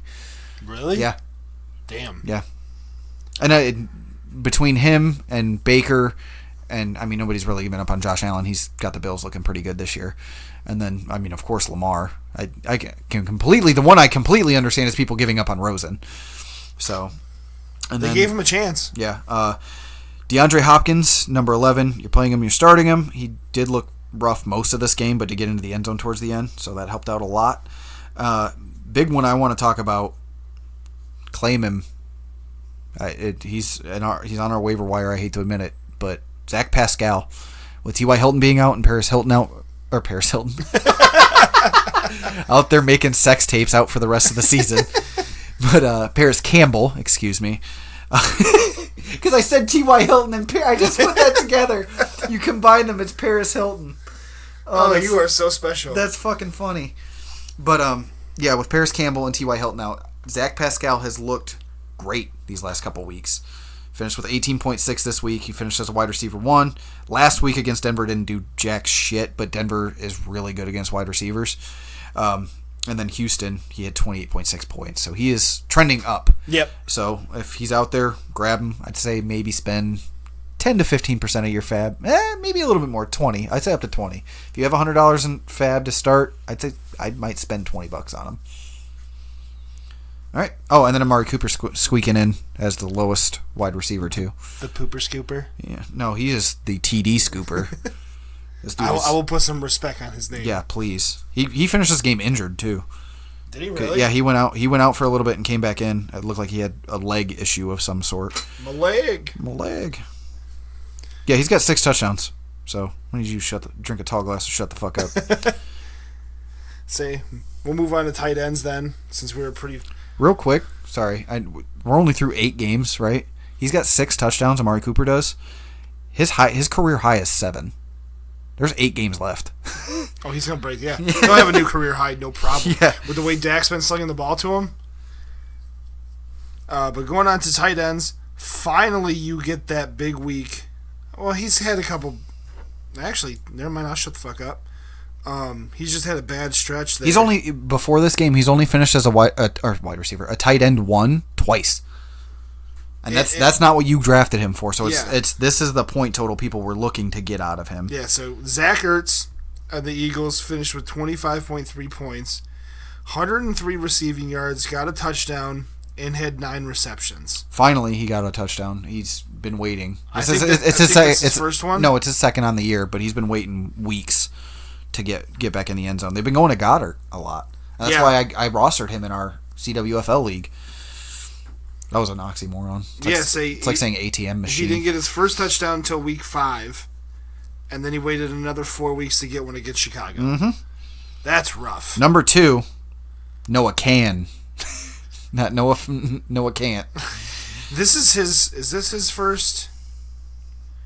Yeah, this is only his second game in double digits. Yeah, it's I think his first tight end 1 performance. Yeah, he's been pretty quiet and pretty. He has the talent. He's been dropping balls like crazy. And with Brandon Allen, I don't know if this is going to consistently stick around. He's worth a speculative ad. Worth a chance. Yeah, if you're struggling with tight end, and a good chunk of people are, I roster him and see. Yeah, but because out of the two, him and T.J. Hawkinson that came out of Iowa, I went with Hawkinson, and I don't know if that. I ended up dropping him. He was drafted higher. Yes, well, stupidly because I had a big dumb moment with my roster, and because you left somebody in your IR spot. Because you know what you didn't do? You didn't check your fucking roster throughout the week, like I just said. Yeah. So, and that's what happens if you don't check your roster. You leave people in your IR spots, and you mistakenly drop 3 players for no damn good reason. George Kittle, number 3, little bit of Kittle over the middle. That was a lot. He stiff-armed the fuck out of. Oh, that was such a beautiful stiff arm too. I can't think of the safety for the Cardinals right now, but he stiff-armed the shit out of him and got in the end zone. He just shut him the fuck. He's like, sit the fuck down. A quick shout out to Teddy Long from WWE. I'm gonna dub this guy Jacob Hollister. Good God. Jesus Christ, you went there. Holla, playa. Let me holla at you, boy. They did that in Chappelle's show too. Holla. Let me holla at you. Holla. But he had a great game. Was out there for 80% of the snaps, 4 receptions for 37 yards and 2 touchdowns. I don't know what the fuck happened. I don't know what the fuck happened to my brain there. I just went through a soft reboot mid-sentence. But yeah, maybe I want to see it more consistently before I fully believe in Mr. Hollister. Because didn't they have somebody, was it Wilson they have also a tight end? Yeah, Luke Wilson. Yeah. The 2 L's. Yeah. So are they going to go with Hollister over Wilson? That's why I'm saying it's iffy. If you want to get in early on it, I completely understand. I'm not spending a whole lot of fab on it. Yeah, since Big Willie went down. Yeah. And he caught 2 of the 5 touchdowns. It was 1 to DK, 2 to Lockett, and 2 to Hollister. Mike Gesicki came into just a list of weird ones, finishing at tight end 1. Mike Gesicki, the Dolphins tight end, had 6 receptions for 95 yards. Hunter Henry, yeah, 84 yards. Him. I understand. Yeah. Excuse me. God. The Vance doing did a little dance. Yeah, bringing himself back up into the top 10 for the first time I think in quite a while. Yeah, 5 receptions for 30 yards and a touch. touchdown. God, what is going on with me? Yeah, he had a bad little stretch there. Bad long stretch. Yeah. Week 3, 2, goosed you against Cincinnati. Yeah, But 6.4, against Cincinnati. 1.5 bye week, 4.9, and then finally 14. Yeah. Not probably in anybody's starting lineup. No, God, no. So that's unfortunate.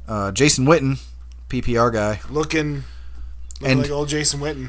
I'm gonna go try to find him real quick. No, we'll talk about it when we get to that last segment. I'll wait. But yeah, Jason Witten, 8 receptions for 58 yards. He is a viable starting tight end. If you are struggling, picked him up on waivers in a league, and he played off for me. Yeah, if you need a bye week fill-in and he's there, grab him. He's consistent. He's consistently not goosing, which is a big thing in the tight end world. Yeah, but say 10.5, 12.5. He's tight end 10, so he should be on somebody's roster. 8.4, 6 points. He's not going to have these boom weeks. 5.9, 10.7, 7.3, 13.8. He's not going to help you win a week, but he's also not going to lose you a week. So keep that in mind. Nick Boyle, the wrong tight end, caught a touchdown. I needed Mark Manders to catch that touchdown. Not that I had any issues beating Melissa this week. He's looking like a Mark Boydrews. Yeah, Mark Meh-Drews. Meh-Drews. But, because... Sorry, Melissa, but I do believe you finished with the lowest total score this week of the entire league so far. This year. Yeah, this whole year. I believe Alex looked it up. We'd have to go back and see, but I know Alex had one under 100 as well. Travis Kelce, 13.2. Not what you expect, but still. He's there. Yeah, helping you out. Kyle Rudolph. Finally got a touchdown on my bench, but really... This is how dire... tight ends. This is like once you get down to the bottom of tight end ones, Blake Jarwin, the Cowboys' backup tight end, had 1 reception on 1 target for 42 yards and a touchdown today. Finished as a tight end 1. Good God. But say Jack Doyle, 3 receptions for 22 yards. You were getting entirely too deep into the tight ends. I know. All right, guys. We're gonna go ahead and snake over to the tight end flops. Number 1 Flippity flops. There you go. Darren Fells, 7.1. The Darrens. Darren Waller, 7.2. Greg Olsen, 7 points. Eric Ebron, 3 points. Yeah, that one. Mark Andrews, 4 points. Jonnu Smith, 4.8. Yeah. That's enough of those. Yeah. Wide receivers, I understand people want to say Devontae Adams was a bust. It was his first week back. Yeah, first game back. Give him a little bit of time. He did still have 7 receptions on 11 targets, so he's still the number 1 there. So that won't consistently happen. Let's see, who else is in here? What did Odell finish with? 13.2. Yeah, I was about to say, I was keeping up with the stats. I knew it had to be like 15 or 14. Just outside of the flippity flops. There really wasn't a whole lot. I'm not seeing any big names. Big flops down there. Well, I know technically Mark Thielen. What the fuck? Adam Thielen. But he's broken. Oh, okay. Well, you're going to have to talk about them for a while because Sleeper just completely booted me out. Yeah. Well, see. Oh, because it updated. What? Big news for our league. They added 2-week playoff rounds, which I will implement immediately. Well, no. We did that last year. Yeah, we did it because we were on ESPN. So. Oh, that's right. I might have to wait because it's going to fuck up our schedule. A little bit. But, okay, yeah. Keep talking about flippity flops. So we'll move on to running backs. There really wasn't no real big names inside the wide receivers. I feel like we're missing some. I want to go a little deeper. Okay, well, let me. You can go ahead and start looking for running backs. Give me 1 more second. I'm moving down. DJ Chark, 7.2. Keenan Allen, 7 points. Larry Fitzgerald, 7.8. Yeah, Robbie Anderson, 5.3. Danny Amendola, I would consider because people were starting to get big on him for PPR purposes. Did you mention Keenan Allen? Yeah, Juju Smith-Schuster. Yeah, you're a little behind me. And I think Christian Kirk, 3.6. Yikes. He hasn't been that good, but I mean, granted, he got hurt. But since he's got back from his injury... Here's my big one, and I'm going to go ahead and dub it right now, the biggest flippity flop of the week. Stephon Diggs, 1 reception for 4 yards on 4 targets. after Adam Thielen went down in the first quarter. Which you would think that would increase his stock. Mm-hmm. Nope. Everything went everywhere else. All right, now we can... I knew we were missing some, so firmly move on to running back flippity flops. We're going to firmly grasp it. We got Royce Freeman with 2.4. Yuck. Shady McCoy, 2. Aaron Jones, 3.9. Yeah. Sony Michel, my fitness consigliere. 4 points. Aaron Jones, 3.9. Tevin motherfucking Coleman, 5.6. God damn you. Had a touchdown called back. Yeah. That was gross. Say Marlon Mack only got you 9 points. Mm-hmm. Miles Sanders, but 10 points is right on the edge. That's about where I expect him consistently. Somewhere between in that team, yes. Between 8 to 14. I don't expect those boom games from him. At least not yet. Chris Carson only 11.3. See, Miles Sanders was the one that was playing behind Saquon at Penn State, wasn't it? Yes. Yeah. That's what I thought. Yeah, he took over for him. What did I just click? Oh, I have no clue. I went back up. There was a couple other ones I wanted to touch on real quick. Leonard Fournette, 12.2. And that's about it. Flippity flops at the QB position. Aaron motherfucking Rodgers. Dude, they shut him down. This is why I said Chance when he came up. You remember? It looked like Champ last week. Yep, and I bit hard on the Champ side. Well, yeah, we did our champ or Chance for him 2 weeks ago. 2 weeks ago. Yeah, so last week you looked smarter. This week I look smarter. Yep. Because Jesus Christ, superstar. Yeah, but say again, I mentioned it before. That defense just shut him down. They didn't get their first.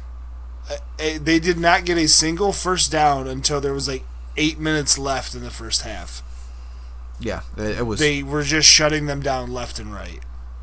I don't know where that defense decided to come out of. They didn't get to the other side of the 50 for the second time anyways until the second half. Yeah. So it was bad. A big one, Gardner Minshew. You think he would have had a good game against that really bad Houston secondary? Nope. Only man, 7.8 Mitch Trubisky was a flippity flop. What? Hey, Melissa. It can't even be a flippity flop anymore. No, he's just garbage. Remember how you were so excited when we were about to pie you and you said he jumped to 26? Yeah, he's 31st. He finished as quarterback 28 this week. I hope you're gearing up real hard for that pie. So I'm feeling real confident. Carson Wentz still not looking great. I know he was playing Chicago, but it's especially with Deshaun Jackson being out again. That offense isn't going to be as open without him there. Let's say Tom Brady only got you 13 points. Quick little pleasant surprise. Brandon Allen finished with 17. I'm not saying start him. I'm not even saying he's a streamer option. We'll have to see how he plays. But did something happen to Flacco, or did they just pull him? Oh no, he has a neck injury. He has a slip disc because he's old. He's gonna come out in a fucking Vespa. Jesus. He's gonna come out wearing a life. Wait, a Vespa's a fucking scooter, or a legit scooter. What's the ones I'm thinking of? The little Kroger cart. The Migos. Yeah. All right, guys, that's going to do it for our cream of the crop. And the flippity flops. There we go. I like that so much. I know you do. You're welcome. I'm trying to bring up the show docs. I have to do something since you do all the actual technical work for our show. I have to bring a little pizzazz. I got to bring ideas, too. Yeah. All right, guys, that's going to move us on to Champ or Chance. Number 1, Kenyon Drake. Chance. First game into this new offense. I need to see how he's going to perform against these other teams. I'm going to go with Chance too, just because of their upcoming schedule. Yeah, and we don't know if David Johnson's coming back. Also, yeah, if he's not, I still think he's a flex option somewhere in the 10 to 16 point range. I don't think you're going to get this consistently at all. God no, and like you mentioned, it's going to be very matchup dependent, and I think David Johnson's going to come back. I don't think his injury was as bad as everybody made it out to be. Another one I can snap right off. Snap one off. Jimmy G, 28. What did he finish with? Almost 30 points. I know that. Yeah, it was 28.9. Yeah, finished as QB2. Chance. He's not going to throw that often. This could put him like on the conveyor belt upwards towards ascension of fantasy relevance. I need to see it more again. This is his first game doing something like this. Yeah, this year. I think with Emmanuel Sanders being there and the chemistry they've shown. Well, he had a 23.6 point game against the Bengals. So yeah, everything else he has been under. I think he's under 20 or under 15. Under 15. Everything else. Yeah. So I don't see this being consistent. Yeah. At all. All right, and then our last one for Champ or Chance. We'll make this a pretty quick one. Zach Ertz. I want to say Champ because of what you drafted him for, and you're getting consistent double digits. Mm-hmm. But I think this kind of week is going to be a chance out of him.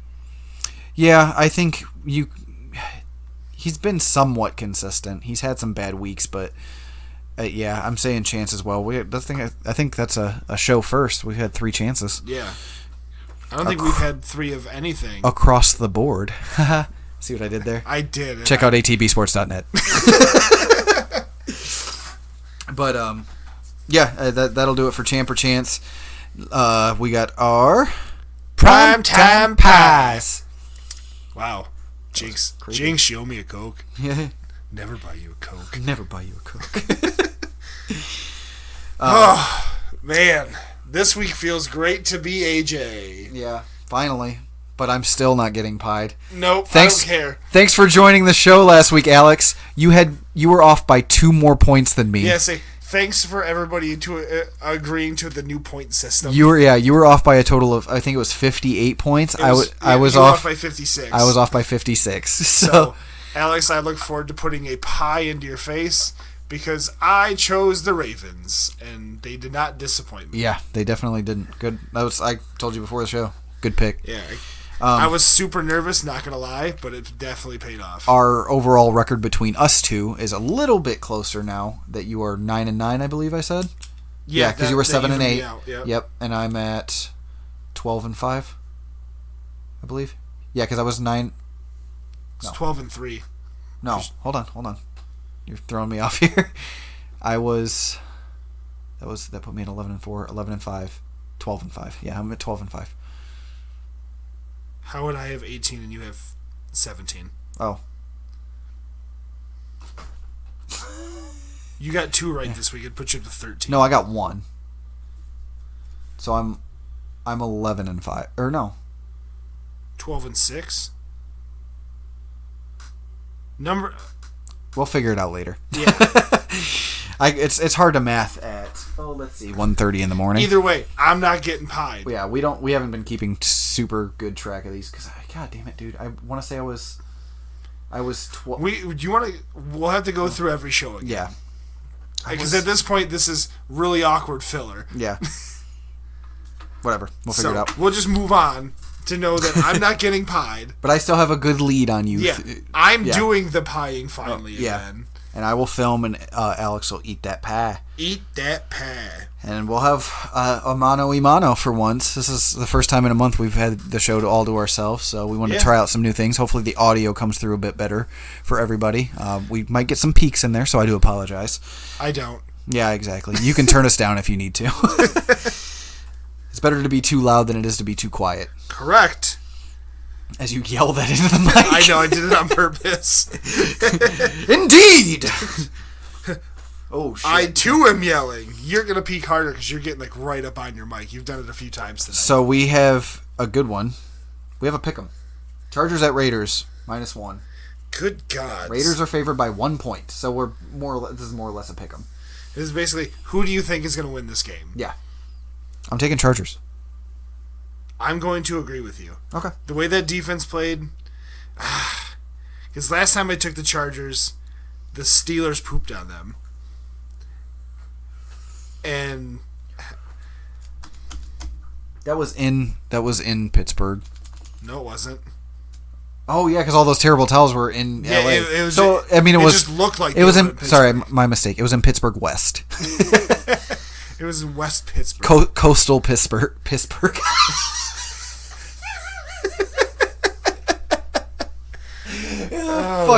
Fuck you, Steelers. I'm kidding. I'm not. Not really. No, I don't like the Steelers either. But it doesn't keep us from our fantasy. We're not fantasy biased. So. I am. No, I'm not really. Yeah. I'm going to take the Chargers as well. I think they're going to ride high on the momentum, and they're going to take this one. Thursday night game, I'll say low scoring. I'll say the Chargers take this one 20 to 16. 20 to 16. I had to throw a weird score in there for once. Yeah, that's through. I'm sitting there saying like 20 to 16. Yeah, weird. I think it'll be 21-13. God damn it, that's really close. I know, I did it on purpose. Yeah. All right. What's the next game? We got the Sunday night game. Vikings at Cowboys. Cowboys are favored by a field goal. Wouldn't that be the Vikings are favored? No, Cowboys are favored. Cowboys are at home. When it's minus, it's the home team that's favored. I'm trying to get a hold of that thing. Hold of the points. Mm-hmm. Not that thing. Grab that thing. That's a tough game to call. I think I have my answer. I'll let you go first this time, though. But without Thielen, and if they kind of keep going the way they go, I'm worried about the offense. But the defense has been good. Their run D has been bad the last 2 weeks. I know, and it started out... The Vikings run D. The Vikings run defense started out the year pretty hot. And the Cowboys run D looked phenomenal against Saquon. Yeah, and that's what's... And the Eagles. And that's what scares me with, Dalvin Cook being one of the main options with Alexander Madison back. He's going to be the main option. Did I drink all my tea already? It sounded like it. I'm sad. No, there's a good bit left. I don't know where to go with this game. These games are stupid. I do. I'll take the Cowboys. Wow, the Cowboys fan took the Cowboys. No, that has nothing to do with it. Sure it does. I'm usually pretty good. I've picked against the Cowboys a couple times this year. Yeah, you have. But I just like this matchup. It's the Cowboys at home, and I know the Cowboys technically have a short week with them playing tonight on Monday, and I think they'll be able to come in and prepare well. Matchup-wise, with how bad the Vikings run D has been, I think Zeke will take advantage of that. Now, it's going to be extremely dependent on if the Cowboys, if they can pull their fucking heads out of their ass and not turn the ball over, stupid stuff, and not have a bunch of penalties. So I will take the Cowboys to cover 3 points. 27 to 24. Or no, I'll go 27 to 23. Got them winning by 4 points. Mm-hmm. I'm going to take the Vikings. Okay. It's always better when we disagree because it makes it easier. Well, but I also think that defense is going to turn things around a little bit. They had a pretty okay week this week on defense. I think they'll have a little bit of something to prove without Thielen there. They also gave up a pretty big play to Tyreek, too. Well, it's Tyreek. I know, but the Cowboys, Amari Cooper, is a big play guy, too. So, but I still think I'll take the Vikings with the points. What do I want the score to be? Something... You could still technically have the Cowboys win. I know. And the Vikings just cover. But that's a slim margin for that. Yeah. But I'll say the Vikings actually win. And I'll say it'll be 28-24. So we both have a 4-point spread? Yeah. I think the Vikings will actually get the win. I think this next one's easy. For me, anyways. Seahawks at Niners. I already know who I'm taking in this one, so I'll let you go first. Monday night, 6.5-point spread. That's an awfully big spread for the Seahawks. And I trust the MVP. Oh, the first half MVP anyways. So I'm going to take the Seahawks to cover. I don't know if I'm going to have them win yet, so you go ahead and throw out your pick. But say I was taking the Seahawks as well. Okay. I think with the way that offense is running and what Arizona just did to the Niners... On a short week, though. But still. Yeah. I think with what Russ can do with the ball, with his running and his ability to throw on the run. And just extend plays. Exactly. It's insane. Between him and like Lamar Jackson and Deshaun Watson, it's fucking fun to watch them. Yes, and Russ right now, he's thrown 22 touchdowns with only 1 interception. Mm-hmm. So I think Russ is really going to be the major factor in this game, and I think that'll be why they cover and actually ultimately win. Yeah, I don't think the Niners have. Yeah, and I think they'll knock them off too. So I'll take the Seahawks to win. They have to win by what? No, they just have to win. If they win, they cover the spread. I'll take the Seahawks. This one's tough. 28 to 20. I think Russ will put up a bit. I think Russ is going to help that team break 30. Okay. I'd say 31-24. No. Keep in mind, too, this is maybe why the spread is as wide as it is. The 49ers have a couple extra days of preparation, too. Because they play on Thursday. So that might be why they might have a couple more days to look at film. And I think it'll be 31-21. 31-21? I think they'll take it by 10. Okay. So. And I had them by, what, 8? Yeah. You had 28-20. All right, guys. That'll do it for our primetime pies. Primetime pie. Bets. Bets. Bet. Move us right on into starts of the week. Real quick, just want to touch on bye weeks for the Eagles, Pats, Broncos, Redskins, Jags, Texans. Jesus Christ. Yeah. Superstar. I thought you were going to keep reading into that list and go, and bye week for just Phillip Rivers. Yeah, there's bye weeks. Yeah, there's bye weeks for Eagles, Pats, Broncos, Redskins, Jags, Texans, Phillip Rivers, Devin Singletary. No. Phillip Rivers just takes a nap for this week. But yeah, so get those guys out of your lineups. If you do what I suggested earlier, take that 5 minutes to look at your lineup every day. You'll know they're not playing this week. There's 6 teams on bye. It's easy. So guarantee your team is probably effective. And since we already spoiled it a little bit, I'm actually going to take Phillip Rivers as my start of the week after 2 really rough weeks. But he's going up against the Raiders. Exactly. Who are terrible against the worst. Yeah. The literal worst against quarterbacks at 28.75 points per game. Yeah. That's insane. That was that's what we call an easy pick. Mm-hmm. And that's why Stafford was an easy pick for one of them. I think I picked him or you picked him? Or no, I picked him. Because I took Stafford and then, I don't know, one of us did. I could easily just turn this sheet of paper. Well, never mind. I can't just easily turn that sheet of paper. We're becoming sleepy boys. Big time. I'm way up past my bedtime. I can't really slap at ABS. My quarterback pick, I think Josh Allen's going to have a hell of a game against the Browns. Browns are 23rd against the quarterbacks right now at giving up 21.5 points. Josh Allen's kind of hit a bit of a slump. He hasn't really hit more than 15, I don't believe, in the last couple weeks. And I think this will be a good bounce-back game for him. As much as I hate going against the Browns like that, that team hasn't been clicking. And that's a nice transition towards mine. I got Devin Singletary against the Browns, who are 23rd against the running back. Were they 23rd against the quarterback, too? Yeah. That's really funny.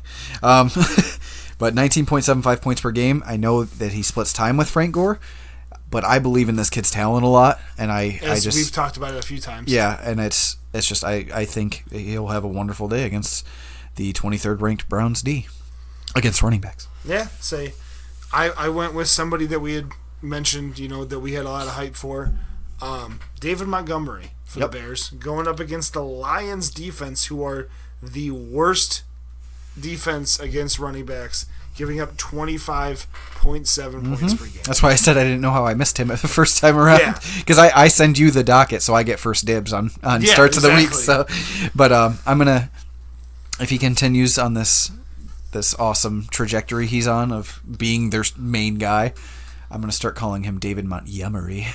Gross.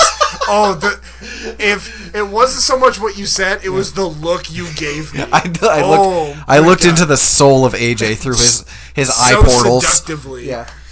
Ugh. We peaked really hard there.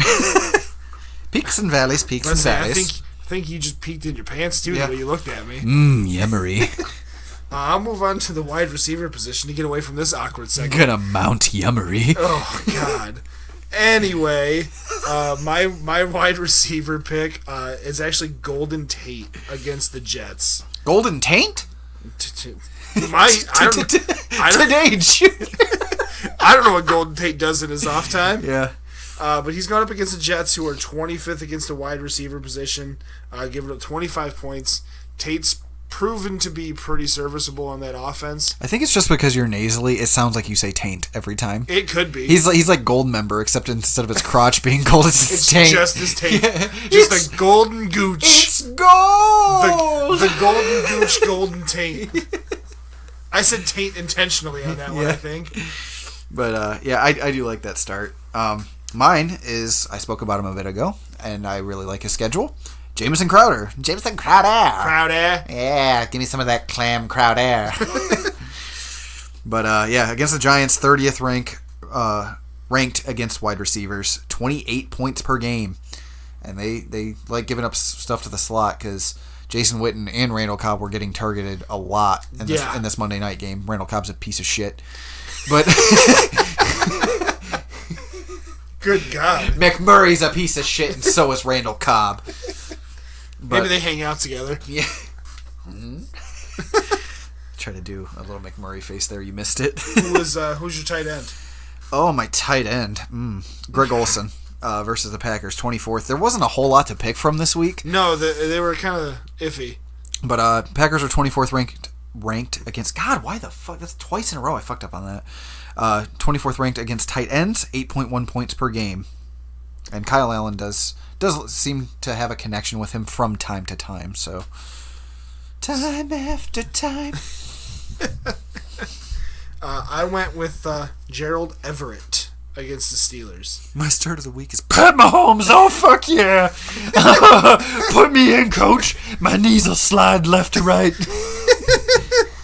I was looking at the matchups, and I almost said it to see what your reaction was, just based on their matchup for next week. And I gotta relook it up. Was it the chalkiest of picks? No, it was the worst of picks. Oh. Because of how much the Lions are giving up points against the quarterbacks. Yeah. I was going to go, Mitchell Trubisky against the Lions. I'd have kicked you out of your own fucking house. But, yeah, I went with Gerald Everett against the Steelers. The Steelers right now are currently the 28th defense against tight ends, giving up 8.75 points. That's a lot of points to the tight ends. All right, guys. Penultimate segment. We got a new one for you. I'm going to get you guys involved, so please add us on Twitter, Facebook. We put out a call on Facebook, and not a whole lot of people responded, but I did get a couple hits on Twitter, one through Facebook, and then one through text message. But we got our Beard Brothers Bag O' Mail. Bag O' Mail. It's like Catch a Ride. I like that. Bag O' Mail. Ooh, Bag O' Mail. Bag O' Mail. But yeah, we took some questions from some of you lovely, lovely people out there. You're all so beautiful. And I wanted to touch on a couple of them. I want to touch them real quick. Just touch them. Let me see here. Go ahead and ask your buddies real quick. Oh. While I pull these up. Yeah, say Aaron, my buddy down in Oklahoma, decided to ask me when I was coming out of the closet. And the answer's never. I like it in here. It's cozy. All my hoodies are in here. He's asking if you're gay, and he lives in a state that has a musical about it. Exactly. I didn't even put that together. Fuck you, Aaron. And in the immortal words of the great show Seinfeld, not that there's anything wrong with that. I would put a pride flag up at my house because I support the gay community so much. So just throw that out there real fast. Well played, sir. Yeah. But fuck you, Aaron. But fuck you. That's not going to help your case, no, AJ. Just move on to the questions. I'm going to butt fuck you, Aaron. He might like it. All right. I got one here from @Sandra Tofty. I believe I said that correctly. Yeah. Stofty is her Twitter handle.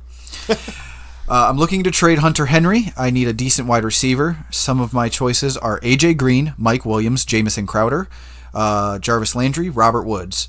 I can also spare Phillip Lindsay and Devonta Freeman, with Hunter Henry for someone along with Hunter Henry for someone like Beckham or Sutton, maybe Tate or John Brown, any combo PPR. Jamison Crowder. Yeah, that's I personally just straight up so you can hold on to the pieces of Devonta Freeman and Phillip Lindsay, and it's in my response. Crowder looks like he's going to be a great PPR target. Excuse me. No, that's going to sound great in people's ear I'm holes. so sorry, everybody. I apologize. Not really, but yeah, Crowder looks like he's going to be a great PPR target as long as Darnold stays healthy. John Brown was the other one that I liked just for straight up trade, so you don't have to give up more. I don't want to see this person give up. No, you don't want to give up Devontae Parker or Phillip Lindsay. I don't like AJ Green. I don't either. I think Mike Williams is okay, but I don't. If you're giving up a tight end one, I don't know who their other tight end is. It doesn't say in this, but I'm. You want the unknown of AJ AJ Green. Yeah, the unknown of AJ Green. Mike Williams, I think, is going to be too inconsistent with how the Chargers' offense has looked. Not big on Landry, especially with me not even being big on Beckham. Sutton with Josh Allen. It's or not Josh Allen. God, Brandon Allen. Sorry. Golden Tate maybe with him being a PPR machine, and then John Brown was the other one that I did like a lot for a straight up trade. Yeah, but just maybe with the John Brown one you might be able to get something back as well as John Brown. So if somebody's really looking for a tight end in that league, I'd go that direction. But just straight up, I would probably look to get rid of Hunter Henry for Jamison Crowder. That'd be that as soon as you mentioned Crowder in that list, I instantly went yes. Yeah. Just because he is a PPR machine. Let's see what we got here. Got a couple other ones. Next question. From Alex Shear, that piece of shit. What a nerd. I love CWFL updates. This isn't even a question. but thank you. Yeah, I love CWFL updates. He's in the league. And how you guys roast your league mates. You're a piece of shit. Freaking dong juggler. Get bodied. You never roast your wife, though, because she's a lovely, beautiful woman. Seems kind of biased. Oh, well. Well, she also kind of terrifies me. That's why you're only a guest on the show, bitch. Nerd. Love you, Alex. I'm just fucking with you. And he said, because he said you never roast your wife, seems kind of biased. I tagged you in it and said AJ's not married. Bob here at Dark Knight 295 asked me without Shepard tonight because he was listed as out right before the game.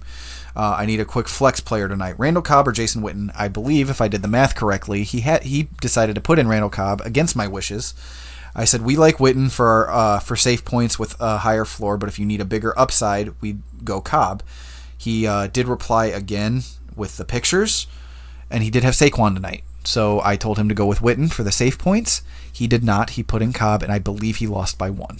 Ouch. If I did the math correctly. He never responded because I tweeted back at him and asked him if he won. God damn it, I had it all there. See, you were talking about that before the show started, or even during the show, I don't remember. But yeah, see, Bob, if you get a chance, if you listen to our show, we've made a fan out of you, I hope we did. Please listen. Yeah, say Jason Witten's just he's a much more consistent. We might be wrong at times, but I feel like with my knowledge and everything I know, and AJ learning as much as he possibly can from me, that we will be right most of the time. Not every time. We will have some a good chunk of the time. Yeah, we will have some big misses sometimes, and that's part of being a fantasy football analyst. And I will take those L's because I love talking about fantasy football. Take them right on the fucking chin, like a man. So did you tell your buddy when you're coming out? No, not yet. I haven't decided. I thought about it, but I think I'm going to stay in there. Your voice got a little bit lispier when you... Seriously? I'm a sneaky snake. I'm a slipper little sneaky snake. Next question. From Across the Jags, one of our sister podcasts. I guess we are the Beard Brothers, so I guess it would be better to say our brother podcasts. From ATB Sports. Is it time to break up with the Bears D? It seems like they're matchup dependent anymore. That is completely correct. It is 100%. Time. Yeah, it is time to break up with them. Real quick, pull up your phone and go to Bears D and see their matchups, or just Bears players and see their matchups, because I don't think they have a whole lot of good matchups coming up. I said unfortunately yes. The injuries and lack of offensive time of possession have really hurt the defense overall. There are consistently better options on the waiver wire, and I told him that I myself have already dropped them in our dynasty league. Yes, because their next few games are the Lions next week. Week 11 they got the Rams. Week 12 is the Giants, and then they got Detroit again week 13.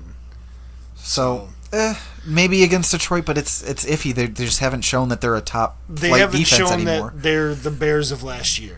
So, because I think it's, if you can afford to roster a second defense, it's not something I would highly recommend, even though I do it with Minnesota and the Steelers. I would still keep the Bears around. Like you said, they are very matchup dependent. Yeah. But I would rather have them rostered than somebody get them. Yeah, it's especially in leagues with not as big of benches as we have. Yeah. It's hard to roster two defenses sometimes, which it's a good strategy to keep those defenses, hidden from other people, because you'll get to start them in like the big ones where teams play the Dolphins, like the Colts. You probably should have picked them up last week, the Colts D. Yep. Because they play the Dolphins this upcoming week. So, a good friendo of mine from the Friendoverse, Josh Fields.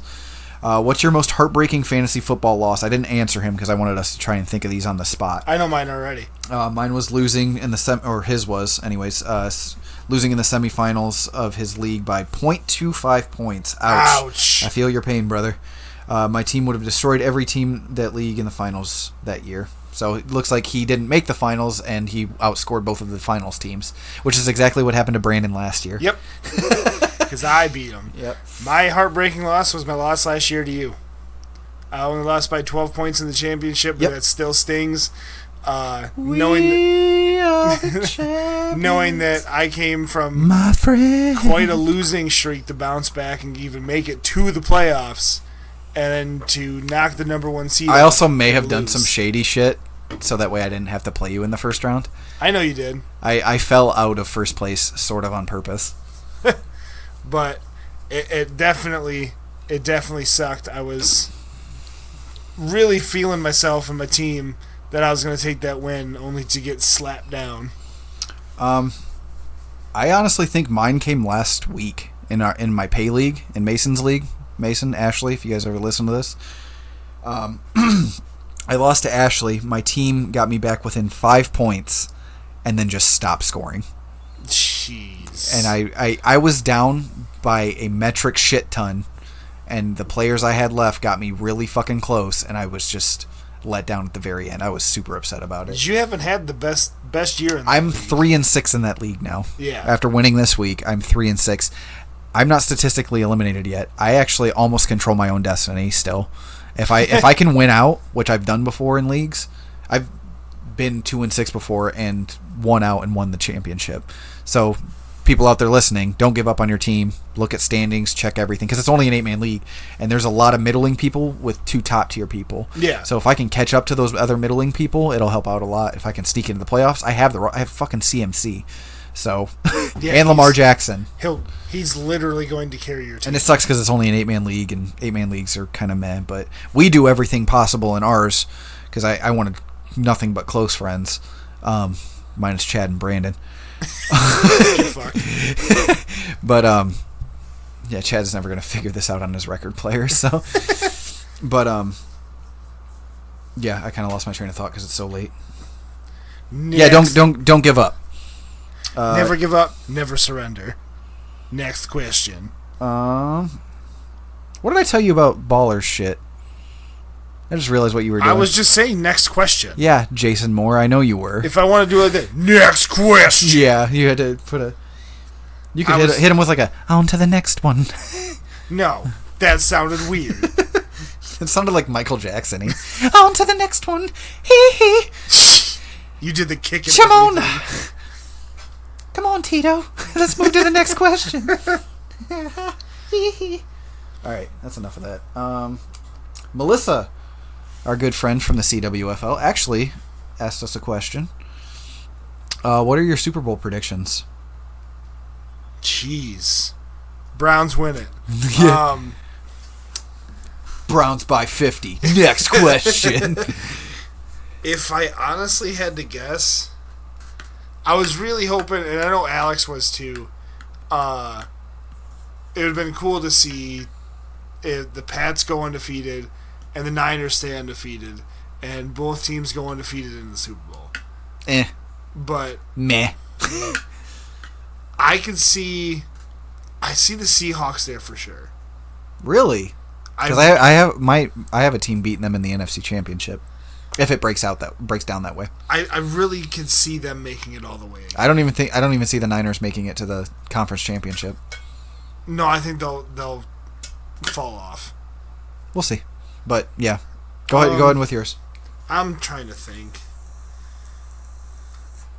Go with yours while I think more. So I've got the Saints beating the Seahawks with Drew Brees back. I know you kind of tend to forget about them because they just had a bye week. Yeah. I have the Saints beating the Seahawks to advance to the Super Bowl. I have the Chiefs knocking off the Patriots with Patrick Mahomes coming back. Yes, I there's nothing telling me. It's just a gut thing. From what we've seen from their defense this year, I don't see them as a Super Bowl contender. My mind tells me that, but my heart and my gut tell me that I just want to see Patrick Mahomes come back. So this isn't the smartest pick on my part, but I'm going to say the Chiefs head into the Super Bowl, and I say they take down the Saints and the Chiefs win it. Because my narrative, real quick, it's kind of fueled by this. So the Saints, if you recall, remember they lost to the Vikings in the divisional round a couple of years ago on that miracle in Minneapolis. They lost in the NFC Championship last year on that bullshit call, or no call, pass interference. Yep. And then, so I think they'll make it to the Super Bowl and lose. And then Drew Brees will play his final year next year and win a Super Bowl. Yeah, I think that would be like an amazing story. I think that would be cool as shit. It's not likely, but yeah, I think he plays one more year next year and wins the Super Bowl then. Because I was thinking it was going to be Seahawks-Pats, and the Seahawks get their revenge from not running Marshawn Lynch. God, I cannot tell you. Because I like DK Metcalf a lot. I love Tyler Lockett. I love Chris Carson. I really like Russell Wilson. I cannot fucking stand Pete Carroll. I know you do. Do you have some gum in here? I can give people an audio reason as to why I hate that man. Every time. God, that's going to sound disgusting. On the sidelines, he just sounds like somebody stirring mac and cheese. But, no, I like that sound. Don't ruin that for me. But my prediction now is Seahawks-Pats. Seahawks getting the win. Hopefully on a 1-yard run that they don't pass. Chris Carson, he's the new Marshawn Lynch. So. Yeah. They'll just pass it again. All right, guys. On to the final segment. I apologize if I missed one. I don't think I did. Any other questions? Yeah, let me double check real quick. But so you have all of the questions. I have none of them. So you control this segment. Because I'm a good promoter. I will agree with that. I'm an okay promoter. You're just a really bad one. I will agree with that. I did get into an argument with somebody about. He said Daniel Jones was the best deep ball thrower in the NFL right now. Is that what that? Because you never. Yeah, I'll show it to you after the show. But I just replied with a gif of that chick spitting her coffee out. Yeah, I don't understand how you think that. And he tried to school me. He's like, "You're not well educated. You need to follow these guys and check out these in-depth stats." I was like, "Bro, he's played 6 fucking games. He might have a pretty deep ball, which I've seen it a couple times. He does have a good deep ball. He also threw a pick on a fucking deep ball that he should have hit against the Cowboys. My money, and I said ours in general because you tend to agree with me because you're smart, is Russell Wilson. Oh, I love Russell. His fucking rainbow deep ball, and it makes it so hard because the way he drops it in, and it comes down. It doesn't come at an angle. It makes it almost nigh impossible. nigh impossible to defend that. Him, Aaron Rodgers, Patrick Mahomes. You can name a shit ton of people over a fucking 7 game rookie, and this dude was trying to school me. I'm like, calm down. He probably went to school with him. Yeah, right. They're probably best friends. He's the world's biggest Giants fan, or just the biggest Daniel Jones fan. But yeah, I think that's all the questions we've got. I did make a quick side bet from Steffi from check her out on Twitter. Steffi, Steffi Stephie tweets on Twitter. Me and her made a pie bet for the Thanksgiving game between the Cowboys and Bills. She is Bills Mafia all the way.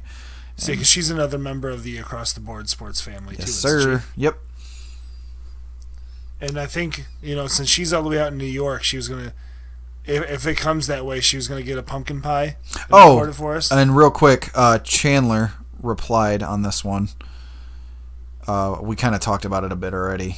He says, go buy OBJ on the low now, hoping for a big second half / big next year. If it's Dynasty, if you can get him now, fucking snag him. Oh, in a Dynasty, 100%. In redraft, I'm not interested. He hasn't proven everything that they've shown me. Everything that they've shown me this year. I think he's finished as a wide receiver 2 or better only like 3 times this year. Yeah, he's not been anything worth. He hasn't really been fantasy relevant. This entire year. We could be wrong on that. I'm willing to be wrong on that because I don't just what I've seen, what my mind is telling me. I just don't trust it. I don't either. Not even a little bit. No hate towards you, Chandler. I just personally don't agree. We just disagree with you. All right, guys. That's going to do it for our Bag O' Mail. Bag O' Mail. All right. And then quick, we'll touch on CWFL updates and let you guys get the fuck out of here. If you don't care, you can stop listening now. We love you. Thank you for supporting the show. But yeah, CWFL updates. Let me pull up my league. I eked it out against Brandon. I pulled it out, man. I was down by 60 points. You were down by a lot, and I was really worried. Yeah, well, because everything was riding on tonight's game. I had Dak, Saquon, Amari, Evan Ingram, and Michael Gallup going tonight, and the first half was rough. And my projections, I was favored going into this because of all those players. I was at like 97%, and then it dipped all the way down to like 4% for me, and then the second half started, and holy shit, I ended up winning by almost 20.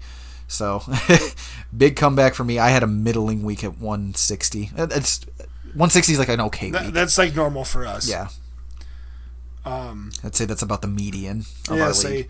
Alex had a big game against Sierra. Yes, he did. His team bounced back pretty good for him, putting up 195 points, beating Sierra pretty good. She put up 139. I finally got a win, a bounce back. Yeah, to move you to 4-5. You needed Alex to beat Sierra because they're both at 4-5 now. Yep, Chad. Thank you, Alex, for that. Chad beat Mac, putting him at 4-5, and you beat Melissa, putting her at 4-5. We are just a mess of 4-5 teams with 1 2-7 and 2 7-2s. Yes, I would like to say I was really hoping for more out of Zeke and Golden Tate. I really wanted to double up Melissa when I saw how low her score was going to be. Yeah, you almost did too. So I was super close, 178 to 94. You would have had to get to what, 188 to do that? Yep. And you finished 10 points short. 9.5 points shy. Super close. Almost did it. Chad put a whomping on Mac. He just continues to do it, man. I could be wrong. But I don't get it. Is he gonna go from worst to first? No, because he has to get through me. Have you guys played each other this year already? Yeah, he beat me. Okay. But I have him on points for by a lot. His big thing is nobody scores points against him. For some reason. He has the lowest points against, so he's gotten extremely lucky with that. Yeah. And I want to say points for, now that all of our games are final. You and I are super far ahead of everybody. Let's see. But say I have 104 points. Yeah, he's at 1499. There are three people, me, you, and Sierra, all above him in points for. So he's fourth. Yeah. And you still hold on to points for over me.